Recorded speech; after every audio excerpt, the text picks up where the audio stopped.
sagalichaan dhalateedha. Sagaleedha. Meeqa reessa? Kun meeqa ree jirti? Dura ture sagalichis dura ture jedha. Mee isa anaaf miti dhuguma isbii Ana koofsi jaraa barbaade dura haa turu haadhiisu ati waaqa jettee mee ani amma waaqaa miti dheesi mormuutiin jiru akka silaa bara. Meeqa lakkoofsa jaraa qofa barbaadu jiraan? Ashee lakka ani siiniin jedha ani ati lakkaayi. Maqaa abbaa ilmaa Amma maqaa sirraan barbaanne ani waaqa dhalatuu fi kan hin dhalanne waaqa naman ta'uu fi kan naman ta'anii si gaafadhe malee ani isa ati jette san maqaa sin gaafanne ani kasi gaafadhe ani waaqa naman taane abbaa ka jedhamu san waaqa nama ta'ee jette ilmaa fi hafuura meeqa isaan? Tokkuma ka. Akkamitti tokko kan nama ta'uu fi kan naman taane akkamitti tokko? Humni isaa maal jedha beektaa hafuura sadeen waaqayyo tokko jedha xumurama isaa. Allahu akbar. Yaa akkasuma. Mee waa si gaafadha jechuun akkasumatti. Iyyuu dhageessa. Fakkeenyaaf Yesuusiin yoo namni tokko rukute abbaa rukutee jira waaqayyo abbaa rukutee jira. Ciraadhumaan argamu waaqayyo abbaan. Rukutee jira iyyuu siin jedhe hin rukunne rukutee jira naan jedhi malee. Waaqni rukutama. Ka rukutame immoo eenyu Yesuus rukutamee jira. Ra Yesuus rukutamee jira ka rukutame eenyure? Iltana irratti walii galala. Yesuus rukutameera kan jettee ofoorsi waraaneera baaddabameera. Okay, abbaa rukutamee jira yeroo Yesuus rukutu rukutamsan tokko naan jette kaa. Wani tokko wal keessa rukutama. Tokko erga naan jette yeroo rukutama. Yesuus yeroo waraanamu san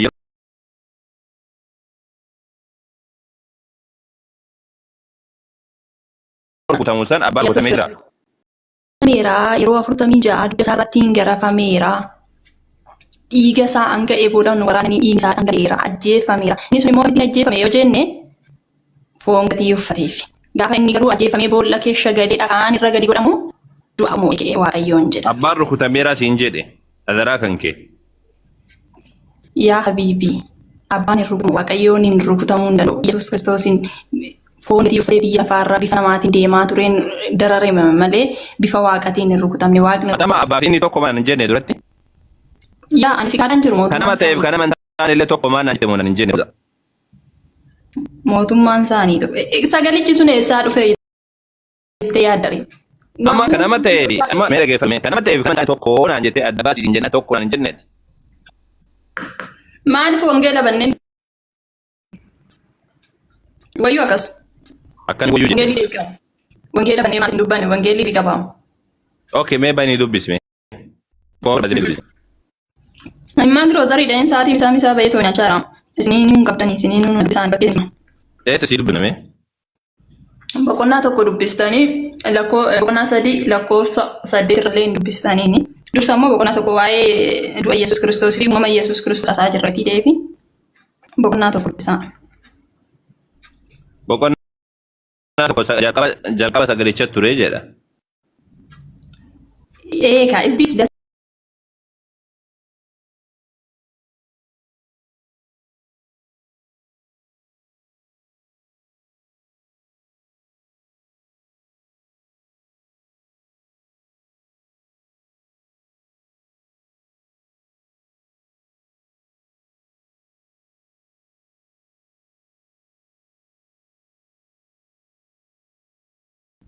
ቃሉም እግዚአብሔር ነበረ።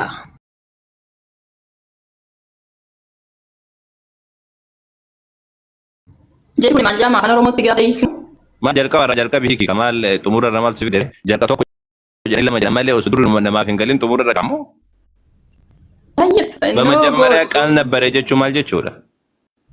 Jechi dursa qaal ማለት ቃል jechuudha isaa? ቃል ነው ኦሮሞፋንስ ቃልidha. Lakki Oromifaan qaaliin miti Oromifaan jecha jedhama. Dubbii jechuudha.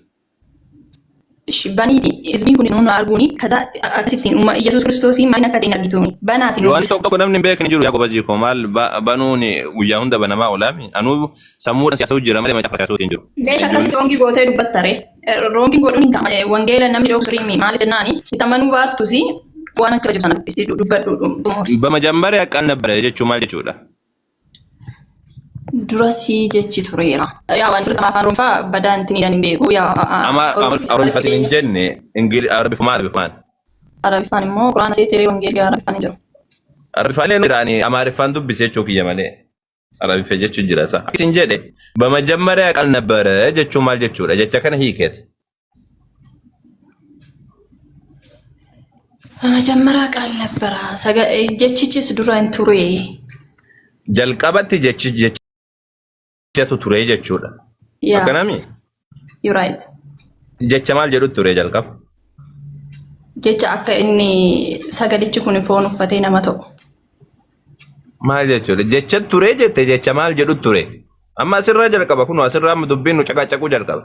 Bravo Aleki bani kanan dubbisa anillee bakkeem isaan jira saa otoon bakkeem isaa jiraachuu baadhe anoo viidiyoo si baaseen akkasittiin faaktii si dubbisa. Baniitii ittiin gadi naa dubbisi gaa abbaayye.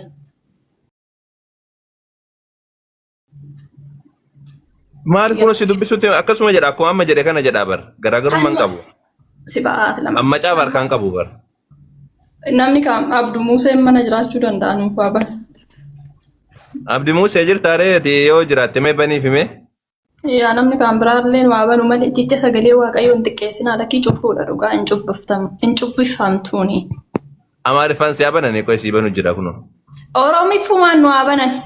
Ortodoksiin Oromiffaan qabdu ati pheenxee arrabsaan jirtu duratti amma? Isokkee ችግር የለውም pheenxeen rakkoon qabdu. Ortodoksiin of danda'i malee ati pheenxee irratti hin hirkatin.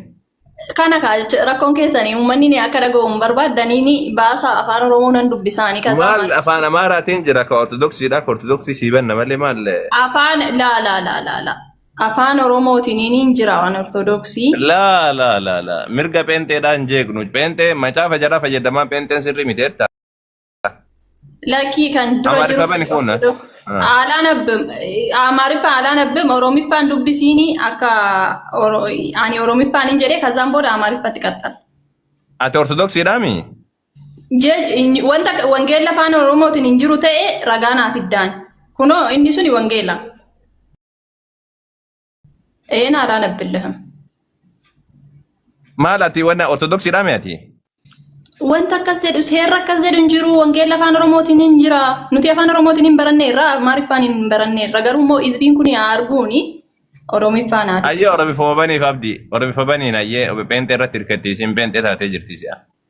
Wangeelli ragaa gatii qabuuf akkasiin jedhina Kiristoosin cubbuudha. Maal wangeela pheenxeeti kun ka pheenxeetiif ka wanna dhamaaf sibiira fidere ayyee. Pheenxeen eessaa fiddee? Pheenxeen hin qabdu. Pheenxeen barreeffatte kaa eessaa fiddee attaasa? Pheenxee barreeffate. Ayyee dubbis kun በመጀመሪያ ቃል ነበረ Amaariffaan illee kunoo jira. Achuma bani abdii hin jira sanirra jiru. Kanuma amma sana. Isuma amma san baniif abdii. Waa kun arguu jirta kun ka Jehovah Witnessiiti.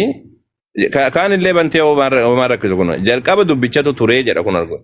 Dubbichi Waaqayyo bira ture dubbichi Waaqayyo ture jedha.